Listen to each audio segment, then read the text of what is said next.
RCC po, ng 10 minutes po. In time starts now po. Ready ka na ba, Brother Emmanuel? Opo. Okay. Sinabi mo kanina, premise lang ito, moderator, give me a time to explain. Because you are under cross-examination. Kanina, sang-ayon ka ba sa sinabi mo? Kasi sabi mo, yung batayan ng simbahang Katoliko na ang founder ay ang ating Panginoong Jesucristo is only a subjective. Sang-ayon ka ba doon? Opo. Okay. Para sa iyo, brother, kapag meron bang evidences na nagpapatunay, halimbawa, hindi galing sa pananampalatayang Katoliko, na ang Katoliko ay ang itinayo ng ating Panginoon Jesucristo, ano yon? Subjective o objective? Pwedeng subjective. Objection, moderator. Okay po. Naipit na agad eh. Ang tanong ko sa iyo, categorical. Pag sinabing categorical, matuto ka sa rules, you should answer that categorically. Unang tanong ko pa lang, pambihira ka naman, no? Ang tanong ko, categorical. Hindi ko sinabing parehas. Pag ang isang paniniwala ba, halimbawa, ito, premise ito ang tema natin, according to your stand, patutunayan mo na hindi si Kristo nagtatag ng simbahang Katoliko. That's only a subjective, not objective. Ngayon, pag ang isang opinion ba, o yung isang stand ba, halimbawa, ang paniniwala namin si Kristo nagtatag ng simbahang Katoliko at may ibang magpapatunay na nasa labas ng simbahang Katoliko, subjective ba siya? O konsiderado ba siyang objective? Yes or no? Categorical. Wala akong sagot doon. Objection, moderator. Okay, nakuha ko po ang objection. Nasa rules po natin na most answer kapag ang tinatanong po ay categorical. Mamimili lang po kayo sa dalawa kung yes po ba or no. Moderator. At may... Objection, moderator. Sige po. Ang tanong ko sa kanya, categorical. Pag ba ang isang opinion o isang paniniwala ay pinatunayan ng iba na labas sa kanyang pananampalataya, konsiderado bang objective yon? Yes or no? Categorical. Sumagot ka, huwag ka maipit. Proceed po. Pwede bang mag-objection muna? Sasagot naman ako pero kung pagsagot ko, pwede bang ipaliwanag ko yung sagot ko? Yes po, sa pagsagot nyo po sa categorical, may pagpapaliwanag po kayo ng 1 minuto po. Sige, magpapaliwanag. Huwag mo muna Sige po. ikakat Sige. Pag kaya sagot ko, pagpaliwanagin mo muna ako. Pause ko po muna yung time Paulit na lang po ang tanong po. Pause ko po. Okay. Ang tanong ko sa kanya, paulit-ulit na tayo ginagawa niya yan para makapag-isip ng isasagot Sabihin mo lang naman kung di mo kayang sagutin, mag-next question ka. Ang tanong ko sa iyo, pag pa ang isang pananampalataya, pinatunayan ng hindi nananampalataya o iba sa kanila sa mga kasamahan, o merong mga solid references na iba sa kanilang pananampalataya na pinatunayan na ang simbahang Katoliko ay itinatag ni Kristo, konsiderado bang objective? Yes or no? Mamili ka, yes or no? Because my question is categorical. Yes or no? Konsideradong objective? Objection, moderator. Ba't siya nagtatanong? Ako dapat ang magtatanong. Because you are under cross-examination. Clarification na, kinaklaro ko lang. Wala ka sinabing clarification. Moderator, you have time to rule. Sige po, clarify daw po niya, ano daw po yung, tanong ulit? Last na po yan. Okay, ang tanong ko ganito. Sabi niya kasi kanina, narinig naman dito sa live, hindi naman ako pwedeng magsinungaling. Ewan ko lang sa'yo kung magsisinungaling ka, dahil skeptical ka. Ikaw kasi nagsabi na ang pananampalatayang Katoliko na si Kristo ang nagtayo is only a subjective. Sinabi mo kanina yon at umuo ka. Pag humindi ka dyan, lalabas, kontra-kontrahan na sinasabi mo. Ngayon, sabi mo kasi subjective. Ngayon, pag ang isang pananampalataya ba pinatunayan ng hindi mananampalataya o iba sa kanila with solid references, considered ba yon as a objective? Yes or no? Categorical. No. Okay. Kasi, No daw po. paliwanag, no? Sige, paliwanag po. Magno-no ako kasi yung nagpatunay na hindi naman membro ng Iglesia Katolika, yung patunay naman niya, hindi naman yun yung basihan ng objective o subjective Pang personal niya yun patunay niya Hindi naman yun ang basihan. Okay, next question. O sige, ngayon. Tingnan niya, binawi na niya. Ngayon, premise ulit ito, moderator. Ang meaning ng objective, eto objektibo sa Tagalog. Premise. O nakabatay sa katotohanan, ebidensya, at mga nakasukat sa datos, hindi personal na opinion. That is the objective. Ngayon, pag makapagpakita ba ako ng referensya na labas sa pananampalatayang Katoliko, na ang Katoliko ay itinatag ng ating Panginoon Jesucristo, tatanggapin mo ba na mali ang pahayag mo at unawa mo sa word na objective? Yes or no? Yes or no daw po? Sagot. Ano yung sasagot ko? Natanggapin ko ba? Objection, moderator. Ano ba naman yan? Bali, naghamon po siya ng showdown. I-clear mo, i-clear mo. Sige po. Bali, naghamon po siya ng showdown po. Moderator, ito i-clarify ko lang. Puso po. Nasa art of debate and argumentation, when the answer is categorical, you should answer that categorically. And when you are under cross-examination, you have no authority to questioning me because you are under cross, not I am under cross. Objection. Kinaklaro ko lang eh. Pakiklaro. Ay, pwedeng i-rephrase mo. Okay, i-rephrase ko na naman. Paulit-ulit nating nire-rephrase. Okay, hindi naman umaandar ang oras. Salamat. Ngayon, kapag may maipakita ba kung batayan, brother, hindi showdown nito Tanong ito, kapag may maipakita ba kung batayan na ang simbahang Katoliko ay itinayo ni Kristo, hindi ayon sa paliwanag ng mga Bible scholar ng Katoliko, tatanggapin mo ba na kabobohan lang ang unawa mo sa word na objective? Yes or no? No, syempre. Okay.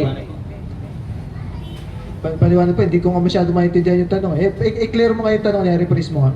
Bali, pag may naipakita daw po siya na ganito, na dokumento, tatanggapin niyo daw po ba mali po yung sinabi niyo nung una? Tanong po niya, yes or no po? Hindi, kasi may mga complex kasi yan eh. May mga dapat pang klaruhin eh. Okay. Proceed po tayo. Okay, next question.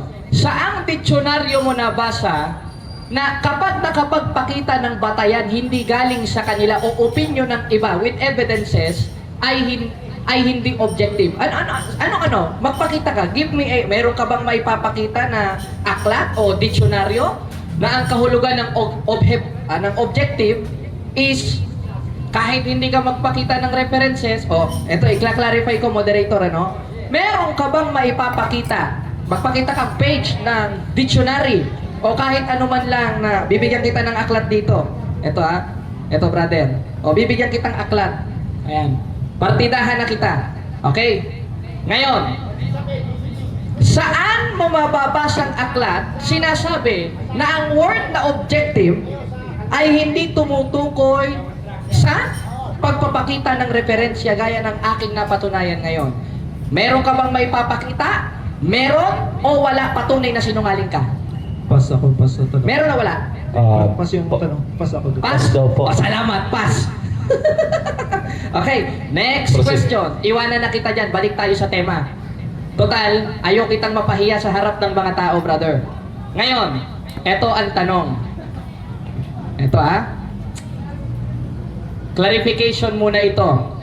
Ayon mismo dito sa mga agnostic historians, agnostic ito at skeptical, sabi ni Barty Ehrman, maliwanag na ang tinayo ni Kristong institusyon ay Catholic Church na nag-develop sa paglipas ng panahon. Ngayon, ano ang aking nabasa na objective na ayon mismo sa mga kamag-anak ninyong skeptical? Si Kristo ang nagtayo ayon sa aking nabasa o ikaw ang nagtayo? Sagot, categorical. Si Kristo o ikaw ayon sa aking nabasa? Wala ako, subjective yun eh. Objection, moderator. Hindi ko naman tinatanong kung subjective mo Sige, wala ako sagot doon. Objective nga nitong referensyang binasa ko. Because you are under cross-examination, huwag kang maipit.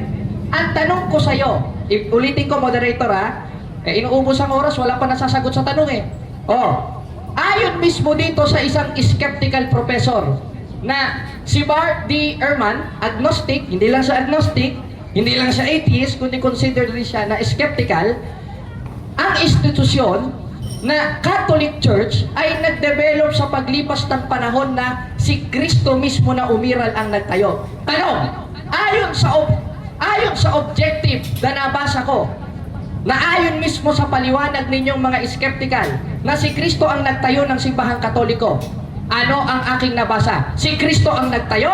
Patunay! Natalo ka sa debate na ito? O, ikaw ang nagtayo, Brother Emmanuel, ayon sa aking nabasa. Sino ang nagtayo? Si Kristo o ikaw? Ano yung gusto mo yung sagot ko doon?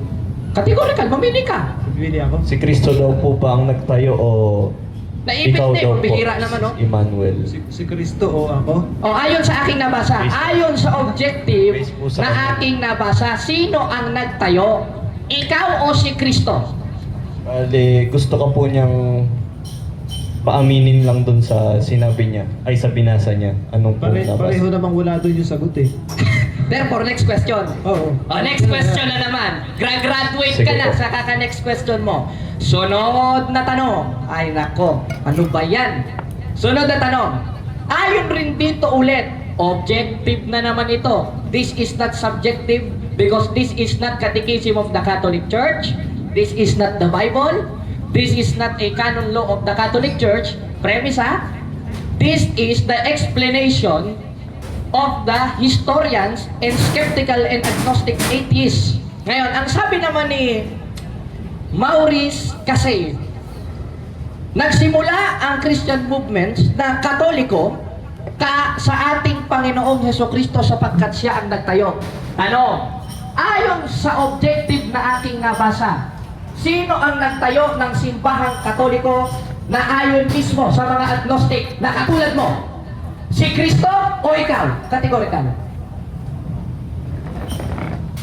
Wala akong naiintindihan doon sa tanong eh. Objection, moderator. Ano walang naiintindihan? Klaro kaayo ang akong pangutana kanimo. Bali, Ay. sige po. Bali, pinapaulit niya lang po sa inyo kung sino po ba ang nagtayo. Si Kristo po ba ayon daw sa aklat ninyo o ikaw daw po na skeptical? Objection po, mag-object muna ako. Sige po. Para clarification lang. Kasi binabanggit niya na objective yun, yung pahayag niya. Eh, hindi naman yung papasok sa objective, subjective yun eh. Kaya wala na lang ako sagot. Therefore, next question ulit. Next question na lang. Next question. Okay, next question na naman. Tingnan nyo, pansin nyo mga kapatid. Ilang beses na ako nagtatanong, di pa rin nasasagot. Sunod na tanong. Ayon naman, objective ito. Because, premise ha, because the meaning of objective, eto ha, asa na? 3 minutes na lang ang oras, sige. Ang ibig sabihin ng objective, eto ha, nakabatay sa katotohanan, check. Ebidensya, check. Nakasulat sa datos. Ngayon, kung nakasulat sa datos, ang aking binasa at pinatunayan at hindi eksplanasyon ng simbahang Katoliko, objective ito. Tanong, ayon mismo dito sa isang skeptical na naman, na si Gerd Lundman, ang sabi niya, si Kristo ang nagtayo ng simbahang Katoliko. Ano? Tanggap mo ba to? Itong paliwanag ng dalian ko na lang yung tanong ko para hindi ka maipit, brother. Tanggap mo ba to na si Kristo ang nagtayo ng simbahang Katoliko ayon mismo sa opinion ng skeptical? Tanggap mo, hindi? Patunay na tinatraitor mo ang grupo ng skeptical. Tanggap mo o hindi? Bali, Sagot. pinapatanggap niya lang po sa iyo kung yung aklat ninyo po na skeptical, then Pwede ba akong paliwanag ang sagot?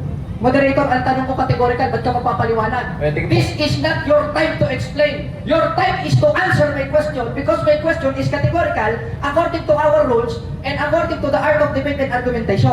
Sana pala, nag-aral ka muna neto, ibibigay ko sa iyo yan, brother, ngayon, para malaman mo kung anong katungkulan mo bilang under cross-examination. Kaya, maliwanag ang tanong ko eh. Tanggap mo, hindi? Hindi nila ako sasagot. Next question. Next question na naman. Bukya. Okay. Next question. Next question. Gagamit tayo nito. Oh. Objective na naman ito dahil meron tayong datos. Because the meaning of objective, merong batayan, merong datos, hindi opinion ng isang panig lamang. O, tinan mo, naiipit na eh. O, ito. Basahin natin dito, ito, aklat ng grade 3 ito Imposible hindi alam ni brother ito. Dahil ang alam ko sa mga skeptic, matatalino. Eh kung hindi mo alam ito, hindi mo tatanggapin ito, huwag ka na mag-grade 3. O anong sabi? Dito, sa kasaysayan ng daigdig, sa pahina 179, grade 3 ito ang brother. Ang sabi, si Jesus ay nasa simbahang Katoliko sapagkat ang Katoliko ay itinayo ng ating Panginoong Jesucristo.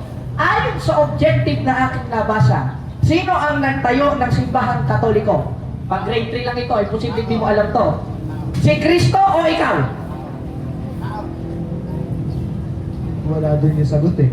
Next question ulit. Ganun daw. Next question na naman. Ay, nako brother. Salamat. At honest siya, next question siya. Hindi niya kayang sagutin ang ating mga tanong. Sunod na tanong. Total, wala naman sa tema ito. Pagamat binanggit mo, hahabulin kita dito. Last question na po. Okay. Total, sabi mo kanina, yung aral ng simbahang Katoliko na purgatorio, hindi itinuro ni Kristo. Ngayon, babasa lang ako, moderator Babasa lang ako, moderator, bilang premise kasi naipit na eh. Last, ilan na ba? 15 seconds. Last question ko to, tinan nyo, knock out ito. Ito sabi sa 1.35 ng Lucas, premise, sa La Biblia de las Americanas, respondiendo el ángel le Diego Espíritu Santo, vendrá sobre ti, el poder el Altísimo te cubra. Dito, basahin natin. Dito sa isa. Mas maganda, mas malinaw. Para mas lalong maintindihan ito ni brother. A los tales predigo mucho tiempo el Espíritu de Cristo por boca de Noé, que doro la vibración del arca del Padre intende espíritus, almas, y cárcel y purgatorio. Ngayon, ayon sa pagkakaalam mo, itong itinuro ni Apostol Pedro na purgatorio, sino ang nagturo sa kanya ayon sa Biblia, sa 28:20 ng Mateo? Si Kristo o ikaw? Categorical. Wala na naman nakasagot. Wala ka na nakasagot? Wala sa family yan eh. Wala sa sagot? Wala naman. Salamat. Congratulations, brother, sa iyong pagkabugya sa debate na ito. Moderator, time na ba? Time na po. Salamat. Okay, dako naman po tayo sa second stand. Ito po.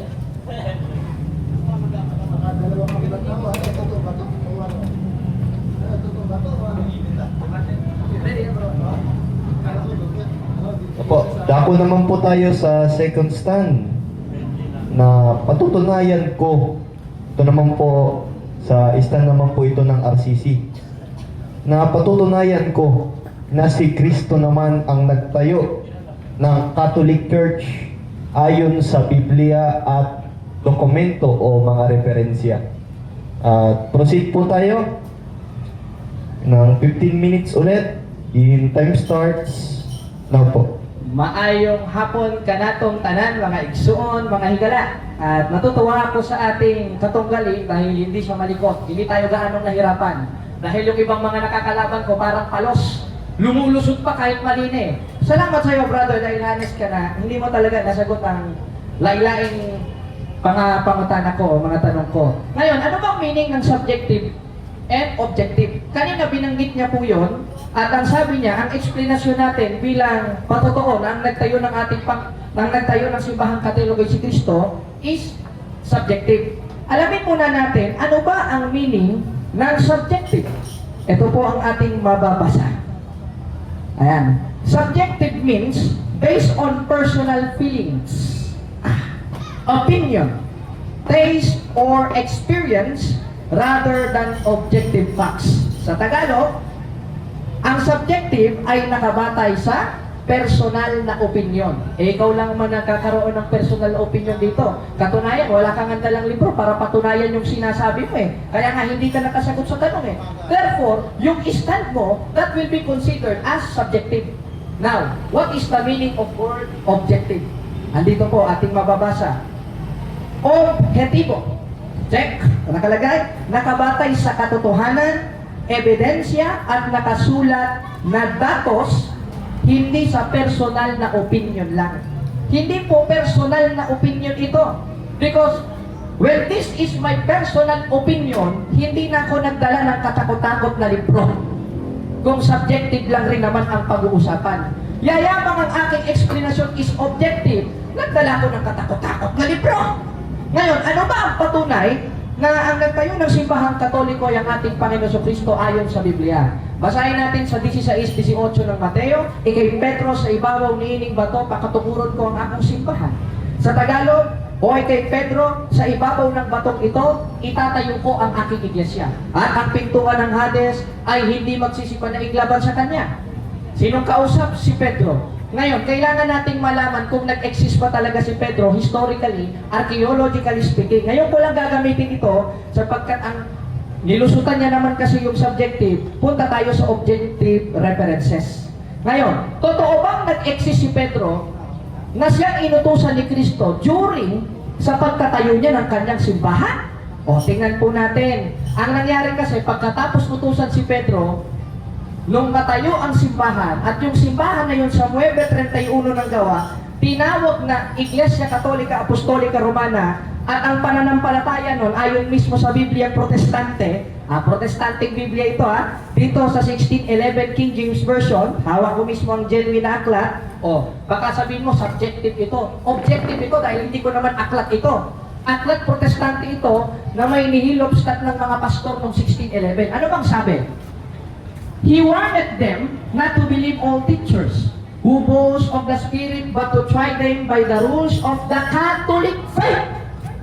Unsay atong nabasa sumala sa Biblia sa Protestante, ang pananampalataya nila Apostol Pedro na siyang nag-exist, historically speaking, during pagtatayo ni Kristo ng simbahan at yun ang simbahang Katoliko, ang kanilang palang pananampalataya is Catholic faith. Pananampalatayang Katoliko pala ang pananampalataya ni Apostol Pedro. Anong nangyari kay Pedro? 5:13 ng unang Pedro, napunta siya sa Babylonia. At yung word na Babylonia, sa panahon ngayon, is Rome. Saan po natin mababasa ito? Baka sabihin, subjective na naman. Dito po sa Bible Compact Dictionary, ito po ang ating mababasa. Anong sabi sa Bible Compact Dictionary? Nasulat na naman ng isang protestante? Subjective ito dahil hindi galing ito sa pananampalatayang Katoliko. Ano po ang ating mababasa? Basahin natin.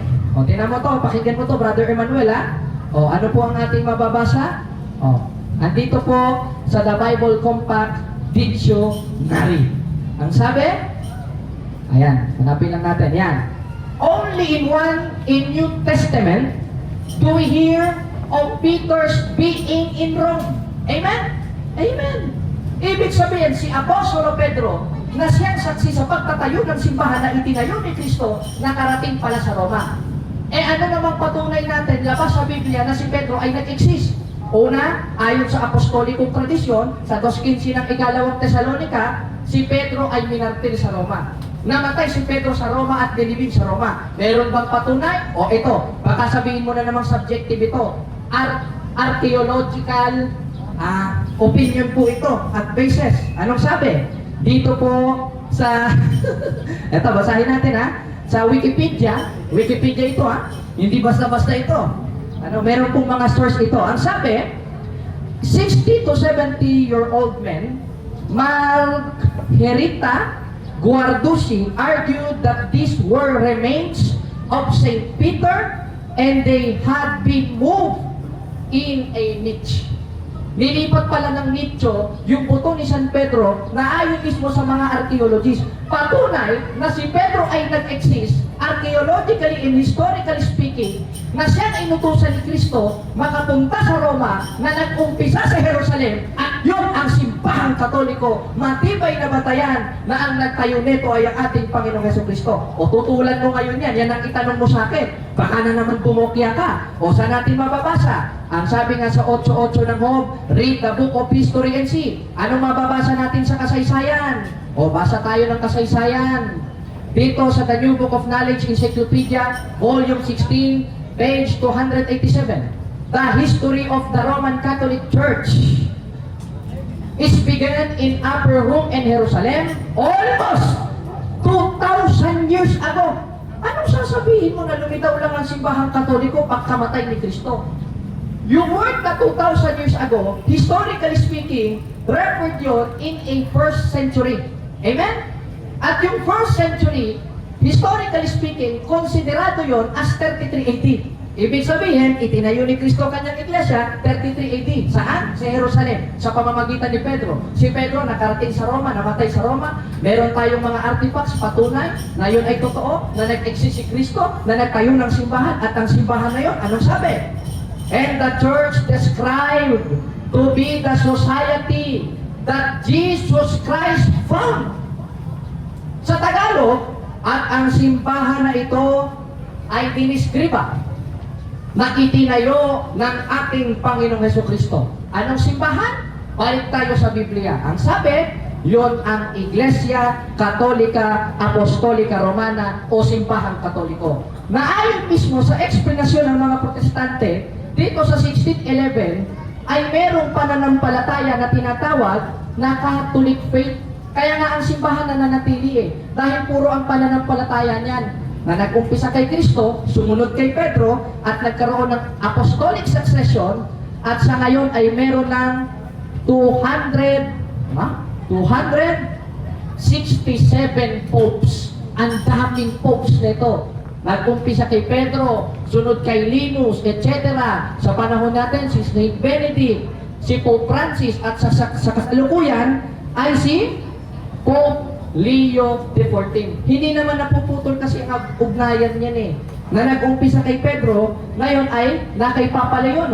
Patunay na yung church na itinayo ni Kristo ng first century na Roman Catholic Church ay galing po talaga sa ating Panginoon Kristo. Bakit?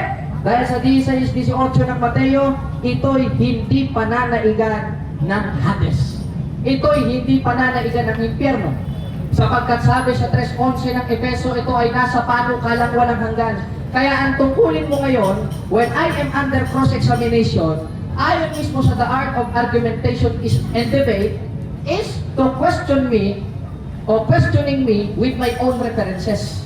Kaya nga tinanong kita, ayon mismo sa sinabi mo doon, sa subjective and objective, ikaw naman pala, hindi mo alam yung ibig sabihin nun. Ngayon, considered ba itong latag natin as objective? Yes. Check. Bakit? Dahil hindi po natin explanation ito, kundi explanation ng ibang tao, not my own opinion, but the opinion of other people believing in God and that our Lord Jesus Christ. Amen? Amen. O, katunayan, pinatunayan din ito ng Iglesia ni Cristo ni Manalo. Ano bang sabi ng Iglesia ni Cristo ni Manalo? Objective na naman ito. Sa pasugod, July-August 1988, ang sabi, even the circular history shows a direct time link between the Catholic Church and the Apostles, leading to a conclusion that the true Church of Christ is the Catholic Church. Ang tinuod nga Iglesia ni Cristo ay nahimong Iglesia Katolika Apostolika Romana na nag-exist noong first century, na ayon mismo sa Young Student Learning Encyclopedia sa page 2684, for the first 1,000 years after the death of Jesus Christ, all Christians were members of one religion, Christianity. There were no separation, sects, or branches of Christianity as there is today. The word Catholic means universal, and for those 1,000 years, all Christians were members of the Catholic Church. Kasaysayan na mismo ang nagpamatuod. Mo kini nga ang pagkamatuod sa simbahang Katoliko way laing rason gitukod sa atong Ginoong Hesukristo. O ang pagkakatayo at pagkatatag ng simbahang Katoliko, wala nang ibang rason, 100% hindi diligikan sa akong hunahuna, diligikan sa akong isip, kundi gikan sa kasaysayan, ug gikan sa Biblia, ug gikan sa Biblia nga gisalin sa mga Protestante. Kaya Brother Emmanuel, kailangan mo pong gibain ito. Itong mga latag ko. Napakadami po nating libro dito. Ngayon, punta naman tayo dun sa rosary. Tama, wala akong tutol na yung word na rosary ay nasa Biblia. Sapagkat yung word na rosary ay lumabas lang noong 1214. But the context o yung pananalangin sa rosaryo, nasa Biblia po yun. In essence, contextually. Patunay, noong first century pa lang, itinuro na ni Kristo ang rosaryo, contextually, bagamat wala pang nag-e-exist na rosary. Pero yung context, yes, nananatili. Dahil sa 26, 42, 43 ng Mateo, si Kristo mismo na nalangin ng paulit-ulit. Sa 1, 42, 43, hangtod sa 49 ng Lucas, si Maria, tinawag na pinagpala sa babaeng lahat. At yung buhay ni Kristo na siyang pinagnilay-nilayan, yung mga misteryo sa Rosaryo, nasa Biblia po yan. Ang Ama, Anak at Espiritu Santo, 28, 19, 20 ng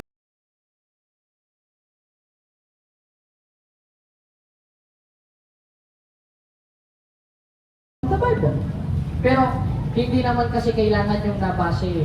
Hindi naman kasi kailangan yung nakita. Kaya nga ang sabi ni Kristo sa 20, Last 2 29 hanggang 30 ng 1, mapapalad ang hindi nakakita, ngunit nagsisampalataya.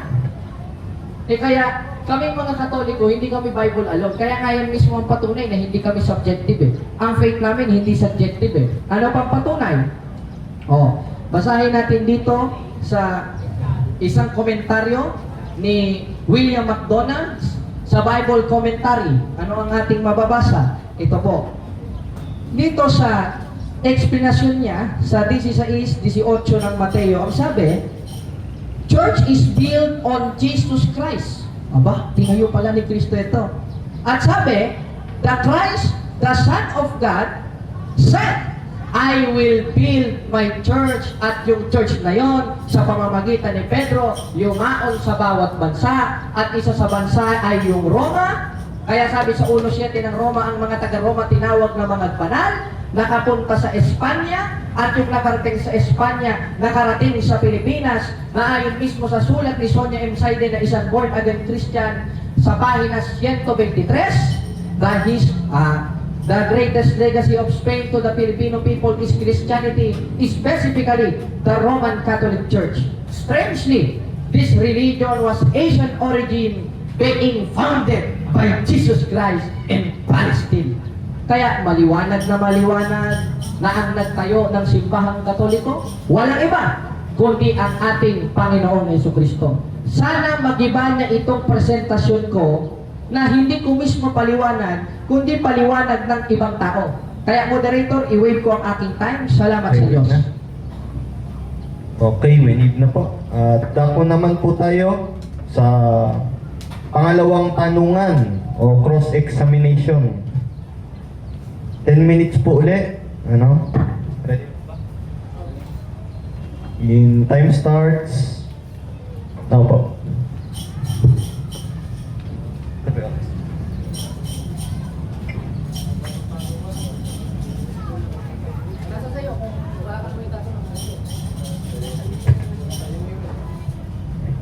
Lolo, maganda yung presentation mo kapatid mo. Salamat. Yun ay ating nire-respeto at ginagalang natin sapagkat yun ay karapatan ng bawat isa na ipahayag ang kanyang paniniwala at saloobin. Ito po ang tanong. Una, haba ng usahan sa pagkatanong, kaya relax ako eh.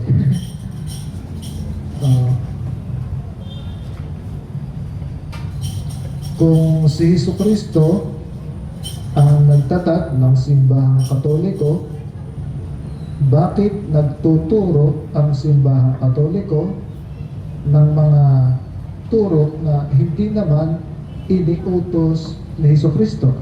At clarification, moderator, anong klaseng utos? Marami kasing utos sa simbahang Katoliko eh. Gaya ng magsimba linggo-linggo, bautismo, 7 sakramento. Magbigay ka ng isa para masagot ko, kapatid. Kasi kung ipapasagot mo sa akin lahat, abutin tayo bukas dito. Kaya, that is my clarification, Mr. Moderator. Refer your question para masagot ng maayos. Please. Okay. Bali, anong utos daw po? Gusto niya gawing specific na utos. Yung mga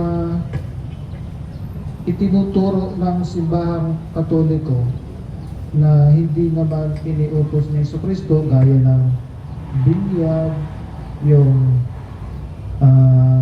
rosaryo, Okay na ba? yung purgatorio, yung mga itinuturo ng simbahang Katoliko ngayon. na hindi naman iniutos ni Jesucristo. Okay, sasagot na ako.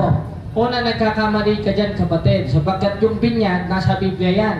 Nandito yan sa Confederate version natin. Dito sa Maybe the One Bible, nasa 28:19 ng Mateo. Ang sabi ni Kristo, yumaon kayo sa bawat bansa at sila'y inyong binyagan. Nagbibinyag pag simbahang Katoliko? Nagbibinyag. Anong utos ng ating Panginoon Kristo? Sila'y inyong binyagan sa pangalan ng Ama, Anak at Espiritu Santo. Next question, nasagot. Yung mahirap.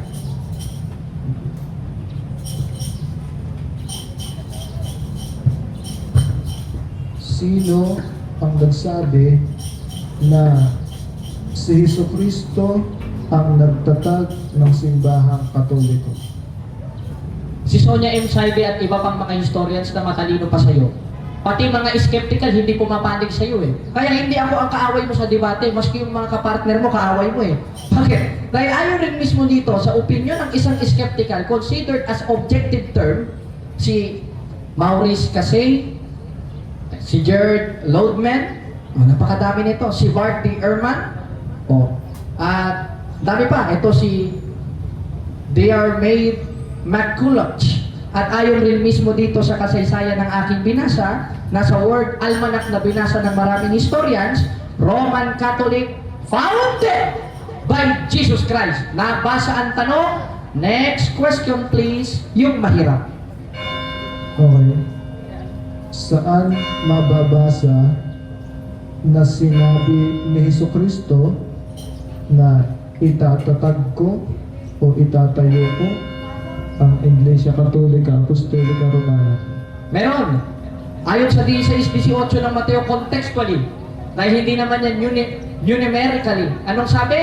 O ikay Pedro, sa ibabaw ng batong ito, itatayo ko ang aking iglesia. At yung iglesia na yun, kailangan natin malaman contextually, hindi lang sa isang talata. Kaya nga ang tema natin na ikaw mismo pirma, ayon sa Biblia, hindi ayon sa isang talata ng Biblia, ay tumutukoy sa 9:31 ng Gawa na tinatawag na Iglesia Katolika Apostolika Romana o Simbahang Katoliko na referado sa itinayo ni Kristo. Kaya napatunayan ko, talong-talo ka sa debate na ito, na ang nagtayo ng Simbahang Katoliko ang ating Panginoong Jesucristo. Next question. Yung mahirap naman, brother. Ito. Nasaan ang dokumento at pirmado, yung pirma mismo ni Jesucristo na siya ang nagtatag ng Iglesia Katolika? Yung may pirma niya. Meron po implicitly.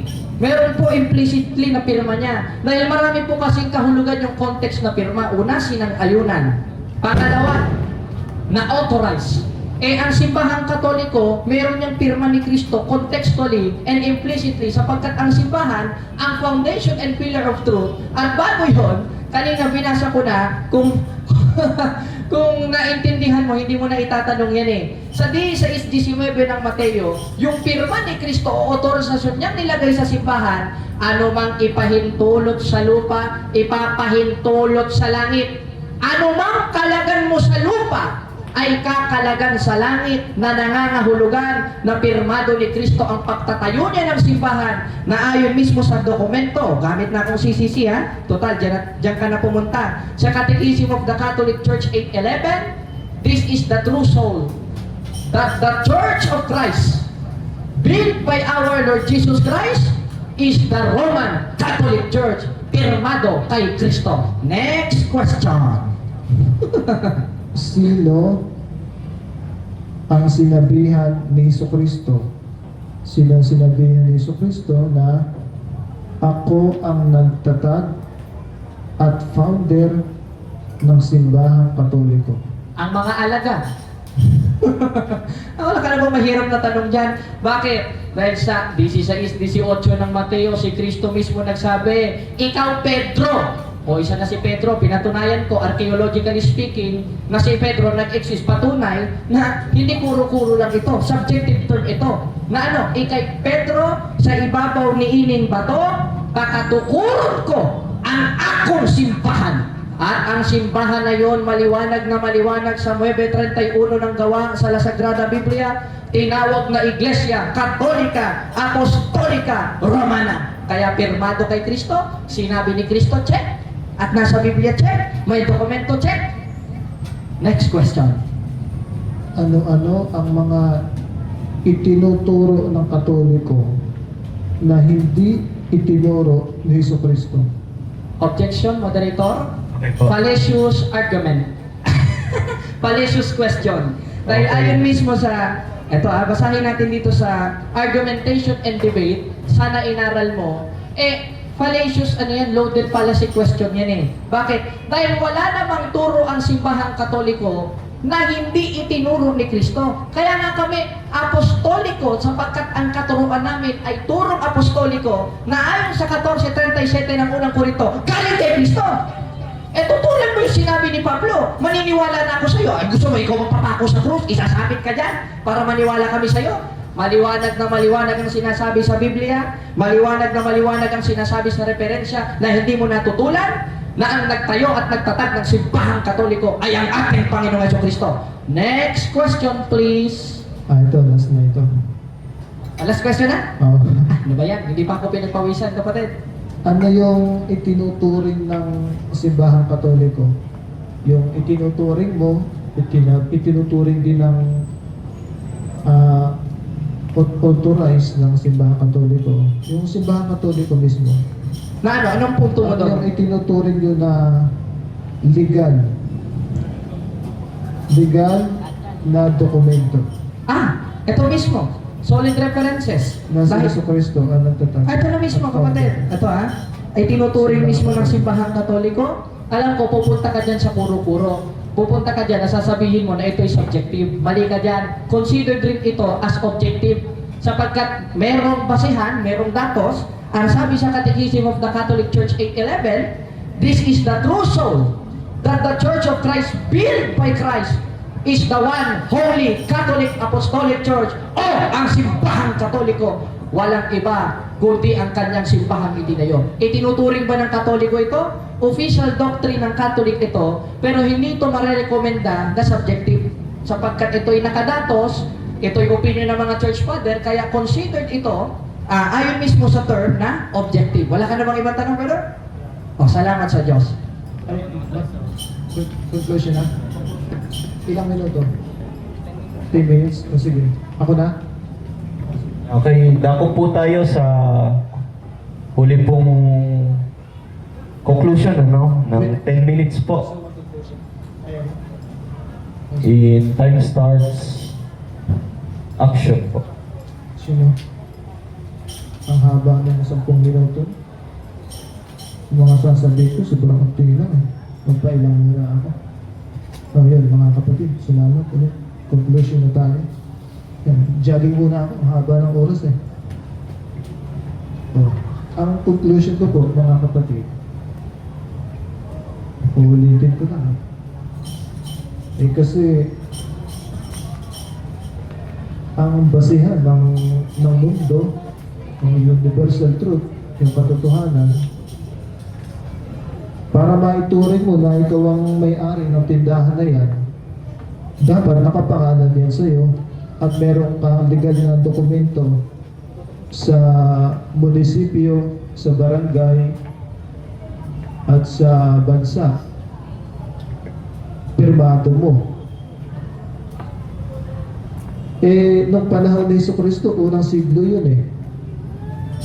Kristiyano. Iba naman yung panahon ng Roma, Katoliko. Magkaiba po yung Katoliko at saka Roma eh.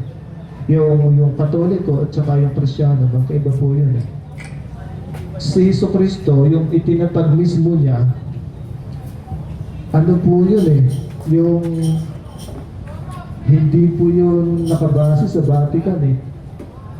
Ang itinatag ni Jesucristo nakabase sa puso at diwa ng tao. Kingdom of God po.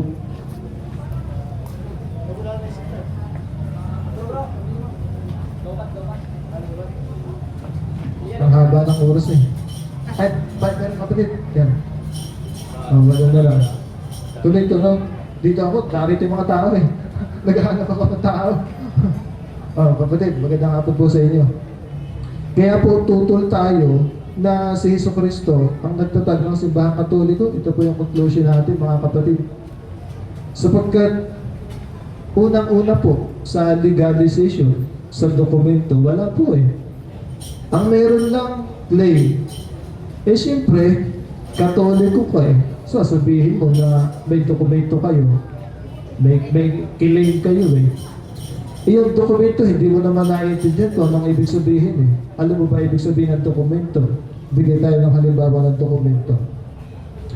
Yung birth certificate, may pirma yun eh. Nung magulang, nung ina at nung ama. May pirma. Dokumento yun. Yung lupa, dokumento yun. Si Jesucristo, wala naman siyang dinokumento na Iglesia Katolika na nakabase sa Vatican eh. May nakabase pa sa Vatican eh, tinuro sa Jesucristo. Yung mga nagtatag na lang ng Romano Katoliko, ano turo nun eh, kinlaim nila eh. Oh, ginagamit mo yung Mateo 16-18 ng Mateo. Gamit rin ng Iglesia ni Cristo ni Manalo yan eh. Kung sino-sino ang magkiklaim yan, pabor sa kanya yun. Nawala yung oras na kanya. Oh. Kung sino ang magkuha nun, Mateo 16-18, ikapit niya sa organisasyon niya, samahan niya, sa kanya yun. Eh, hindi naman dapat ganun eh. Yung matibay na dokumento sinasabi natin, halimbawa, meron kang anak, may pirma ka, may birth certificate, walang ibang aangkin. O halimbawa, si Idol Jared, anak ko siya, anak kita no? Mayroong nanay ka, ako yung tatay. Ituturo ka pa ba nila na anak ka nila? Yan ang tinutukoy natin dokumento. Oh. Hindi ka na maaangkin ng iba. Eh, itong Mateo 16-18, kung sino-sino umaangkin eh. Inaangkin ng Iglesia ni Cristo, ni kapatid ng Felix Manalo. 8 years of Christ na yan. Ang tagal na niya sa ibang bansang umiiral eh. Ang gamit, Mateo 16-18 eh. Kanya-kanya nga nakuha sa Biblia. Unang-una po yun ha, kaya nananatili po akong skeptical mga kapatid, sapagkat wala namang matibay na ebidensya eh. Bagsak sa dokumento. Yung sinasabi mo dokumento, hindi naman dokumento yan eh. Ang dokumento, pirmado ni Jesucristo, ako ang founder ng Iglesia Katolika Apostolika Romana. Wala naman eh. Nakarehistro sa Jerusalem. May nakarehistro ba? Wala naman eh. Oh, claim niya yan. Claim niya ng mga Romano Katoliko. Oh, pangalawa, walang matibay na ebidensya. Meron pa ilan-ilan, pa kunti-kunti, hindi naman tumutugma doon sa kasaysayan. Oh, eh kaya dapat pagdudahan. Talagang kaduda-duda. Ano yung mga hindi tumutugma? Yung aral ni Cristo, hindi tugma sa turo ng Katoliko eh. Oh, turo ni Cristo, mayaman. Ano dapat mong gawin para ikaw ay maging ganap? Ibitaw yung mga ari-arian mo, pamahagin mo sa mga mahirap. Bigay mo. Ginawa mo ba yun? Yung damit mo, turo ni Cristo. Yung balaban mo, ibigay mo. Turo ni Cristo yan eh. Ginawa niyo ba yun? Si Cristo, ginawa niya yun eh. Yung damit niya, pinagagawan, di ba? Doon sa history, doon sa kasaysayan ng Kristyanismo, ni Cristo. Sino Katoliko gumawa nun? Oh. Alamin po natin mga kapatid, iba po yung Kristyanismo sa Katolisismo. I-convert lang ng Katolisismo yung Kristyanismo na pinamumunuan ni Jesucristo. Hindi sila mayaman yung Kristyanismo ni Jesucristo noon, noong unang siglo. Hindi sila nakabase sa Vatican. Iyan po ang malinaw na pagkakaiba. Ang basihan ni Kristo, ang sentral niya, yung kinikilala niyang Diyos. Kayo naman, si Kristo naman ang kinilala niyong Diyos. Magkaiba eh. Ang basihan ni Kristo, doon sa kaharian ng Diyos sa langit. Ang basihan ng Roma Katolika, sa Vatican. Sa naman sa kasaysayan, hindi tumutugma. Oh. Kaya, ang conclusion ko bilang skeptiko, nananatili po ako. Yung mga pinagbabasa mo naman, at yung mga uri ng tanong mo, bagamat idolo kita, hindi naman nakawala yun. At inaasahan ko na yun. Dahil napapanood naman kita sa YouTube eh. Yung paraan ng pagtatanong mo, Idol Jari, ito talagang nagugustuhan ko yun. Inaasahan ko na yun. At yung tanong mo na yun, mas mabuti pang hindi ako sumagot. Kasi doon sa pagpipilian, wala eh. Isipin mo yung tanong mo, ikaw ba ang nagtatag ng Katoliko o si Jesucristo?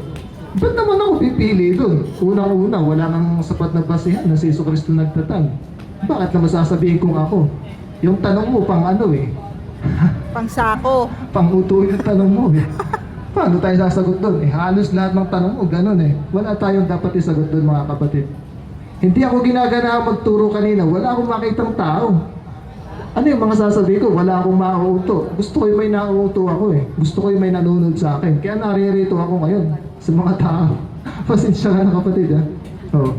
Kaya hindi ko tuloy ma-elaborate ng mabuti yung filosofiya kasi walang naman nakatingin, walang willing magtanong. Sana kayo may magtanong na sa akin. Pero yung hindi uri ng tanong mo.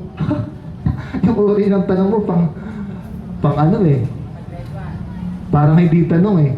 Parang kutsilyo eh. Yan lang ang aking mga conclusion mga kapatid. Ako ay skeptiko, nananatili. Duda ako, nananatili yung pagdududa ko. Supply sa dokumento? Wala. Yung dokumento, hindi naman dokumento yan eh. Subjective po yan, claim yan. Bakit? Dahil may dokumento rin yung Iglesia ni Cristo at lahat ng sekta. Iyon din ang objective sa kanila. Objective rin sa inyo yan. Hindi po ganoon. Ang tinutukoy nating objective at hindi matututulan, yung halimbawa na kapag ka sinabi mong yung pusa ay ngumingiyaw, walang magtatalo dyan. Lahat sumasang-ayon. Pero kapag sinabi mong si Jesucristo founder nyo, tutol sa iyo yung saksi ni Jehovah. Tutol sa iyo yung Muslim. Tutol sa Iglesia ni Cristo. Eh pagka sinabi mo yung pusa ang humingiyaw, sa oras na gusto niyang humiyaw, sino tumututol doon? Yun ang objective. Subjective yan eh. O kaya yung mga uri ng tanong mo, hindi ko sinasagot na lang. Kalmado lang tayo kasi yung katotohanan hindi nadadala yun sa sigawan eh. Isipin mo, sisigaw ako ng malakas. Yung pusa humingiyaw yun. Nabago ba dahil sa pagsigaw mo ng malakas? Magsalita ka ng mahina, yung pusa ang humingiyaw. Ganun pa rin eh. Ibig sabihin, yung katotohanan hindi nadadala sa pangdadarag o sa malakas na salita. Kahit ibilong mo lang yan, ibulong mo na maintindihan ng tao kung totoo yung sinasabi mo, totoo yun eh. Ganun lang. Kaya nanatili yung aking stand, yung tayo na skeptical sapagkat hindi naman ako madadala sa mga sigaw para tanggapin yung ganoon. Salamat po mga kapatid, yun lang. Kanuan? Lamig ng kamay mo bro ha. At yan. At salamat sa Diyos, Brother Emmanuel, sa iyong maayos na pakikipagdebate sa atin. At i-clarify ko lang kanina, may magbabago ba sa pusa pag sinigawan mo yan? Hindi lang nangingiyaw yan, tatakbo yan. Ano yung mga lang, tatakbo na yan. Ibig sabihin, may pagbabagong nangyayari. At okay lang yung sumisigaw, at least ang isinisigaw ay ang katotohanan. Hindi gaya mo, ang ipinapahayag mo, kasinungalingan. Dahil sa 58.1 ng Isaias, utos humiyaw. At kanina, hindi naman daw document ang aking pinakita. Tingnan nyo, lubog na naman sa terminology itong kapatid natin. Kanina, sumablay siya sa explanation kung anong ibig sabihin ng subjective. Ganon rin ang word na objective. Ngayon, ano bang ibig sabihin o meaning ng word na documents? O ito ha, ang word na documents, anumang papel o elektronikong file na naglalaman ng impormasyon, ebidensya o opisyal na record. Tanong, ito bang Biblia is a official record? Yes, this will be considered as official record. Ito bang mga encyclopedia ipinakita natin, commentary, etc. at ayon mismo sa kanilang mga skeptical na kinokontra niyang pinakita natin? Konsiderado ba ito as document? Yes. Konsiderado ito as document na hindi niya natutulan na ang nagtayo ng simbahang Katoliko ay ang ating Panginoong Jesucristo. Tingnan nyo, nagiba ba ang tema? Yung tema niya ang nagiba. Dahil wala siyang naisagot sa tanong. Yung tema ko, sa second stand, hindi niya nagiba. Ang tinanong niya, napakatamlay. Sasabihin, hindi ko na lang sasagutin ito. Alam mo, may kasabihang Tagalog, brother, pag ipit, sa dahilan na lang kumakapit. Kaya, naiintindihan kita, brother. Kung hindi mo nasagot, naipit ka kasi. Ako, hindi mo naman ako naipit kanina. Sabi ko sa'yo, ginagaransya ko yan eh. Wala kasing nakakaipit pag ikaw ay nasa panig ng katotohanan. Ngayon, sabi mo, ginagamit rin ng mga protestante ang 16-18 ng Mateo. Wala kaming tutuldan. Because anyone can claim a statement from the Bible. Because we can do a private interpretation. Doon papasok yung word na subjective. With her own private interpretation. Ito namang binasa natin, hindi private interpretation ito eh. This will be considered as objective, not subjective. Bakit? Gumamit tayo ng mga Bible scholar. Gumamit tayo ng mga skeptical. Gumamit tayo ng Biblia, maski Biblia ng protestante. Gumamit tayo ng katisismo na hindi mo naman nagiba. Na ang nagtayo ng simbahang Katoliko ay ang ating Panginoong Jesucristo, archaeologically speaking, sapagkat meron tayong mga labi ng mga apostoles. Biblically speaking, 16:18 of Book of Matthew, 9:31 of Book of Acts, na referred sa Iglesia Katolika Apostolica Romana, and historically speaking, na binasa natin sa napakadami nating mga referensya na ang nagtayo ng simbahang Katoliko ay ating Panginoon Jesucristo. Ngayon, konsiderado ba ito as subjective gaya ng sinasabi niya? No. Dahil ang ibig sabihin ng subjective, maliwanag na maliwanag, nakabatay sa personal na opinion, gaya mo. Opinion mo yan. Yan ang subjective. Sana pinag-aralan mo yan, brother. At ang objective naman ay nakabatay sa katotohanan, ebidensya. Kaya nga ang tema ko, maliwanag na maliwanag sa pinagpirmahan na natin, ito patutunayan ko na si Kristo ang nagtayo ng Catholic Church ayon sa Biblia at referensya. Hindi ko naman sinabing ayon sa akin. Kaya itong stand namin, na ang ating Panginoong Jesucristo ang nagtayo ng simbahang Katoliko, konsiderado ito as a objective. Yan po, brother, objective, not subjective. Because subjective is based on personal opinion. Is only exist on mind, but not in reality. Exist lang sa imo huna-huna, pero dili tinuod. Ano? Iba yung objective sa subjective, at hindi pwedeng maging subjective ang isang eksplanasyon na merong katakot-takot na dokumento. Sino ngayon ang subjective sa atin? Nasaan ang dokumento mo? Di ikaw lalabas ang subjective dyan. Ako ang objective. Bakit? Meron akong katisismo. Meron akong mga salin ng Biblia. Meron akong historical evidences. Meron rin ako kaninang archaeological evidences. Ngayon ko lang ginamit sa debate ito. To prove that Apostle Peter nakarating sa Roma. Ngayon, yung kay Kristo Eka, hindi naman nakabase sa Roma. Noon yun. Sapagkat nag-umpisa sa Jerusalem, inalis ng Diyos ang bayan niya, nilipat sa bansang nagkakabunga, at ayon sa 1:7 ng Roma, lahat kayong mga nasa Roma, iniibig ng Diyos, tinawag na mga banal, sumakanya nawa ang kapayapaan ng Diyos na ating Ama at ating Panginoong Jesucristo. Saan ang nakabase? Doon sa inibig niya at tinawag ng mga pakabanal, ang Roma. Kaya nga nasa pasyon namin, magmula sa Jerusalem, lahat ay inyong libutin. Saan magmumula? Sa Jerusalem. Sa papaanong paraan? Sa pamamagitan ni Kristo at mga apostoles, na yun mismo sa binasa nating objective na referensya, sa pamamagitan ni Apostol Pedro na siyang unang papa ng simbahang Katoliko na hindi naputol at nananatili, kaya may tinatawag rin kaming apostolic succession. At ngayon ay sumasa kay Papa Leono 14 na. Patunay na si Kristo ay nag-exist, may nag-exist na Diyos, sapagkat existed ang inutusan ng Diyos. Patunay na existed rin yung nag-utos na Diyos. Kaya patunay na may Diyos, at yun ang naparito sa 5:20 ng unang 1, yun ang ating Diyos at tagapagligtas na ating Panginoong Jesucristo. Kaya sa paksa na ito, hindi po naka-score si Brother Emmanuel. Sa paksa na ito, wala pong naigiba si Brother Emmanuel sa ating mga tema, sa ating mga ibabarog na paksa na atong napamatud-anon karong gabi yun. Kaya congratulations, Brother Emmanuel, sa iyong pagkatalo sa debate na ito. Daghang salamat mga igsuon, out of time na tayo. Kami ay magho-holy beer pa pagtapos nito bilang pagtatagumpay. Mabuhay ang simbahang Katoliko na ating napatunayan na itinayo ng ating Panginoong Hesukristo.